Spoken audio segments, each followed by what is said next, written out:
Hello again. I hope you have been doing well. If you have been following me on Instagram, you probably know I am doing an 8-week course on Catholic mindfulness.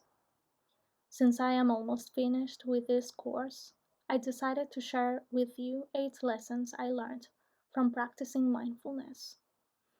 If you enjoy this content, feel free to subscribe and hit the notification bell so you don't miss out on any videos. Now let's get into it.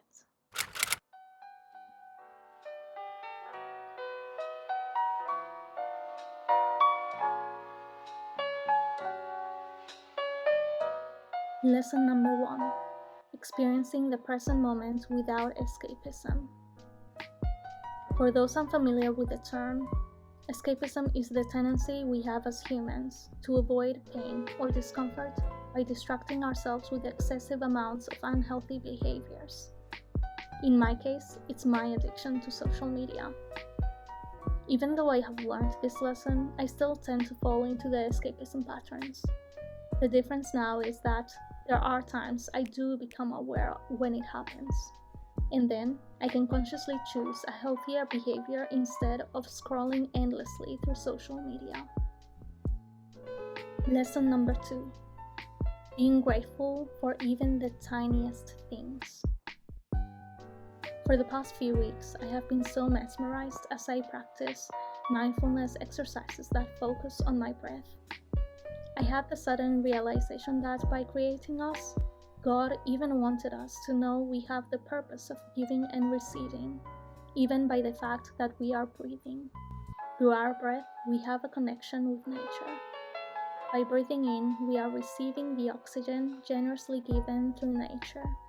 And by breathing out, we are giving CO2 to nature in return. How amazing is that, right?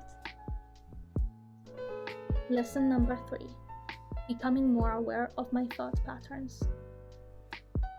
Sometimes unhealthy thought patterns linger in our minds out of our control, and they can escalate from "I failed that test" to "I am a failure because I failed that test."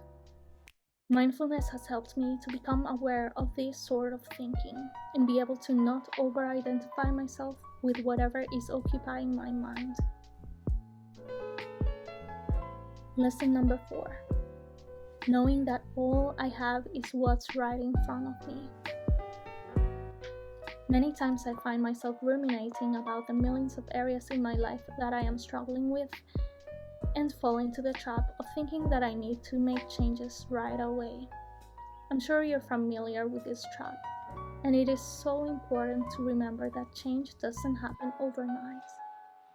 What's most important is to tackle whatever is immediately in front of you. All your other worries will be slowly taken care of, as long as you focus on one thing at a time. Lesson number 5: knowing that it is okay if things are out of my control.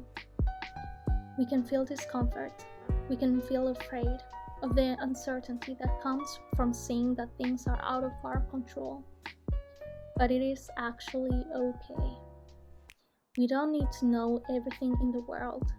We don't need to have our life together. We can, however, trust that our Father in heaven will continue to look over us and guide us through the journey. Lesson number 6: giving myself more kindness and compassion. For those who don't know, I struggle with crippling anxiety to the point that sometimes I can't even get out of bed. Mindfulness has given me a safe space where I can see what's going on within me and around me. It has given me a safe space where I can embrace my current season in life without judging myself, allowing myself to feel the way that I feel, and just be as I currently am without the pressure of perfectionism. Lesson number 7: by abiding, we thrive. Humanist psychologist Carl Rogers explains this lesson best in this quote: "The curious paradox is that when I accept myself just as I am, then I can change." So often I find myself thinking I need to strive constantly to become the person I was made to be. But when I decided to accept where I am at and abide in this season, I have made so much more progress than I have ever before when I tried to force change to happen. Lastly, lesson number 8. There is no one way to do things. It's easy to know all of these lessons, but they are hard to put into practice, especially if you struggle with perfectionism and fall into the trap of thinking that there is only one right way of getting your life together. But this is the beauty of practicing mindfulness. There is not meant to be a set formula. We are all different, and what works for me may not work for you, and vice versa. At the very core of our humanity, what we all crave is to be truly seen and heard by others, especially our loved ones. But at the end of the day, none of that will truly make you feel completely content unless you are truly seen and heard by your own self in the way that God sees you and hears you. If you are interested in the Catholic Mindfulness course, I will leave a link to it in the description box below.